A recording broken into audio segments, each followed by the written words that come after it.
নমস্কার, আমি পল্লব চক্রবর্তী।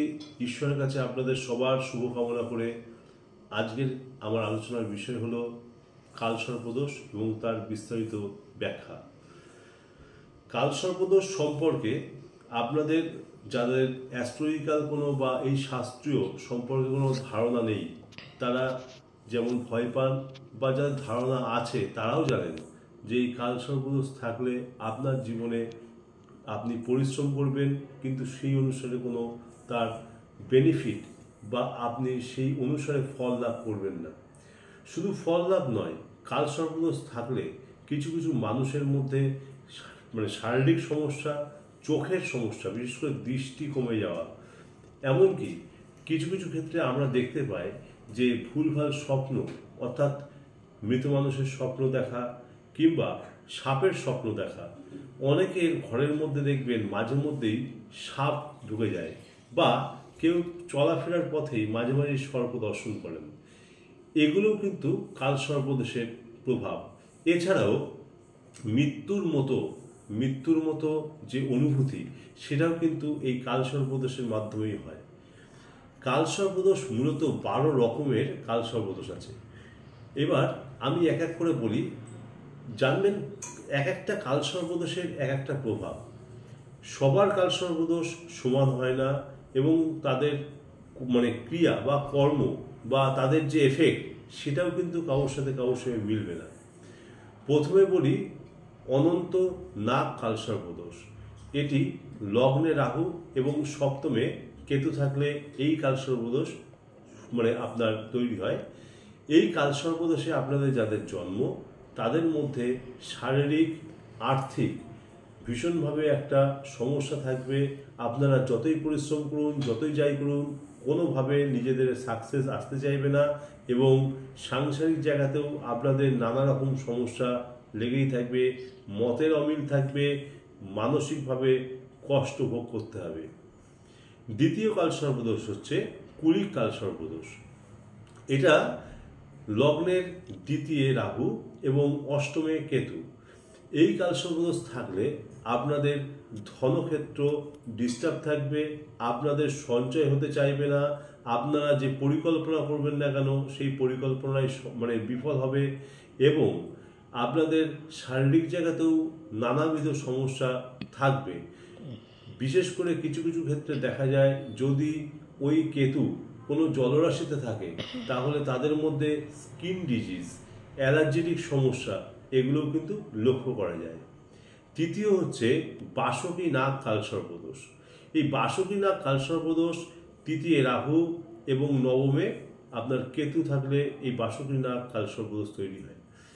এর এফেক্ট হচ্ছে আপনার ভাই বোনের সাথে সবসময় না হলেও মাঝে মধ্যেই দেখবেন দ্বন্দ্বে জড়িয়ে আছেন, বা সংঘাতপূর্ণ আপনাদের সম্পর্ক তৈরি হচ্ছে, মানসিক স্থিতি আপনাদের সঠিক জায়গায় থাকবে না, এবং যোগাযোগের ক্ষেত্রে যেসব মানুষ আপনাদের সাথে যোগাযোগ করবে বা যাদের সাথে আপনাদের যোগাযোগ হবে, তারাও খুব সুইটেবল কিছু হবে না, তাদের মাধ্যমে আপনি বিপদগামী বা ক্ষতিগ্রস্ত হবেন। তারপরে হচ্ছে আপনার শঙ্খপাল কালসর্পদোষ। এই শঙ্খ কালসর্পদোষ বা শঙ্খপাল কালসর্পদোষে যাদের জন্ম হয়, তাদের রাহু থাকে চতুর্থে আর দশমে থাকে কেতু। চতুর্থে রাহু, এই শঙ্খপাল কালসর্পদোষে যাদের জন্ম হয়, পারিবারিক সমস্যা তাদের থাকে, বাড়িতে উন্নতি সেইভাবে হতে চায় না, একে অপরের সঙ্গে মতের অমিল হয়, মা বা মাতৃস্থানীয় কারোর শারীরিক সমস্যা থাকে, বিশেষ করে মা বা মাতৃস্থানীয় মানুষরা পেট বা হাড়ের রোগে ভীষণ কষ্ট পান। এছাড়াও বন্ধু বান্ধব দ্বারা মানসিক আঘাত আসার যোগ কিন্তু তাদের থাকে। পঞ্চম হচ্ছে পদ্মনাভ কালসর্পদোষ বা পদ্ম কালসর্পদোষ। এই পদ্ম কালসর্পদোষে যাদের জন্ম হয়, তাদের পড়াশুনো বা কেরিয়ারে সমস্যা থাকে। তারা বিশেষ করে যারা স্টুডেন্ট লাইফ লিড করছেন, তাদের রেজাল্ট, তারা একরকম পরীক্ষা দিয়ে দেখবেন যে তাদের রেজাল্ট সেইভাবে আসবে না। তারা যতটা এফোর্ট দিয়ে পড়ছে বা পরীক্ষা দিচ্ছে, তার থেকে রেজাল্ট অনেক কম আসবে। এছাড়াও কর্মজীবনে তাদেরও কিন্তু সাফল্য অনেকটা সমস্যা থাকে। এদের 30 বছর বয়স পার হওয়ার পরে কিছুটা আস্তে আস্তে ডেভেলপমেন্ট লক্ষ্য করা যাবে। এরপরে হচ্ছে মহাপদ্ম বা মহাপদ্ম কালসর্পদোষ, ষষ্ঠ কালসর্পদোষ।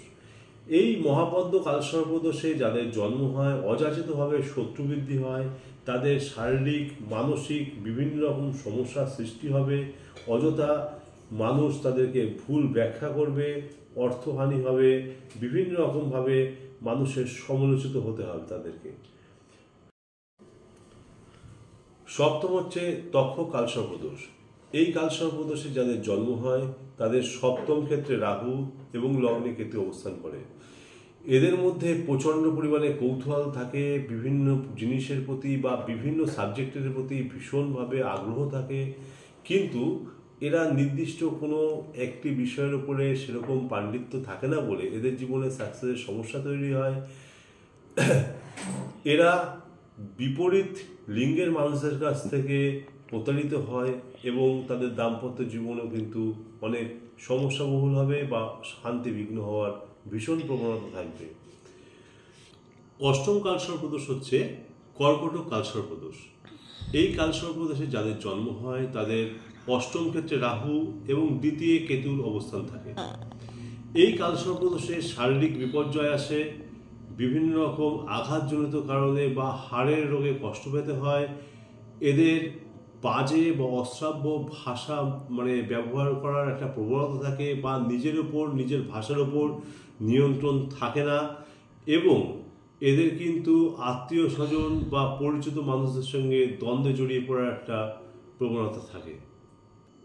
নবম কালসর্পদোষ হচ্ছে শঙ্খচূড় কালসর্পদোষ। নবমে রাহু তৃতীয় কেতুর অবস্থানে এই কালসর্পদোষ সৃষ্টি হয়। এই কালসর্পদোষে যাদের জন্ম হয় তাদের মধ্যে কর্মস্থানগত সমস্যা এবং ভাগ্যের বিড়ম্বনা ভীষণভাবে লক্ষ্য করা যায়। এদের নামে হঠাৎ কোনো দুর্নাম বা অপযশের কোনো লক্ষণও আসে। এছাড়াও বাবা বা পিতৃস্থানীয় কারোর সঙ্গে এদের মতবিরোধ থাকে, এবং যেহেতু তৃতীয় এদের কেতু অবস্থান করে, ভাই বোন সংক্রান্ত কারোর দ্বারা মিসগাইড বা কারোর দ্বারা কিন্তু সমস্যা বা বিপদগামী হওয়ার যোগ কিন্তু থাকে। দশম কালসর্পদোষ হচ্ছে ঘটক কালসর্পদোষ। এই কালসর্পদোষ দশমে রাহু আর চতুর্থে কেতুর অবস্থানগতভাবে হয়। দেখুন, এই কালসর্পদোষে যাদের জন্ম হয়, বিশেষ করে কর্পোরেট লাইনে যারা কাজ করেন বা যে কোনো কর্মজীবনে তাদের ভীষণভাবে বিপর্যয় থাকে। পারিবারিক জায়গায় তাদের বিভিন্ন রকম অশান্তি লেগেই থাকে, কোনোভাবে তারা কোনো কিছু থেকে বেরিয়ে আসতে পারে না। ঘরের ভেতর বলুন, বাইরে বলুন, ঘরে বাইরে সব জায়গায় তাদের একটা অশুভ শক্তি সবসময় টেনে ধরে রাখে, সেইভাবে এদের প্রোগ্রেস হতেই চায় না। একাদশ কালসর্পদোষ হচ্ছে বিষধর কালসর্পদোষ। এইটা একাদশে রাহু এবং পঞ্চমে কেতুর অবস্থানগতভাবে হয়। এই কালসর্পদোষে যাদের জন্ম হয় তাদের মধ্যে কিন্তু ভীষণভাবে প্রাপ্তিতে সমস্যা তৈরি হয়। বিভিন্ন রকম তারা যা প্রাপ্তি, যা তাদের যা পাওনা উচিত সেটা তারা পাবে না। তারা ভীষণভাবে পারিবারিক দ্বন্দ্ব, পারিপার্শ্বিক দ্বন্দ্ব, আইনি সমস্যা, বিভিন্ন রকম যন্ত্রণায় জড়িয়ে পড়বে, এবং তাদের কোনো না কোনোভাবে সন্তান দ্বারা বা সন্তানতুল্য কাউর দ্বারা অর্থদণ্ড বা ক্ষতির সম্মুখীন হওয়ার যোগ থাকে। দ্বাদশ কালসর্পদোষ হচ্ছে শেষনাগ কালসর্পদোষ। এই কালসর্পদোষে যাদের জন্ম হয় তাদের মধ্যে ভ্রমণ পিপাসু ব্যাপারটা খুব ভীষণ থাকে, তারা ভ্রমণ করতে ভালোবাসে। এছাড়াও এদের মধ্যে ভ্রমণ পারপাস হোক বা কোনোভাবেই হোক না কেন খরচা করার একটা প্রবণতা ভীষণভাবে থাকে, পয়সা নষ্ট করার বা অর্থ সম্পদ নষ্ট করার প্রবণতা থাকবে। এদের কিন্তু বাজে স্বভাব বা খারাপ সঙ্গের দোষ লক্ষ্য করা যাবে। এছাড়াও এই কালসর্পদোষে কিন্তু চোখের সমস্যায় ভোগার যোগ কিন্তু ভীষণভাবে থাকে। আজকের আমার বিষয় ছিল 12 রকম কালসর্পদোষের 12 রকমের ফল কি কি হতে পারে সেই নিয়ে। যদি আমার ভিডিও আপনাদের ভালো লাগে প্লিজ পাশে থাকবেন এবং অনেক শেয়ার করে দেবেন। ভালো থাকুন, ধন্যবাদ।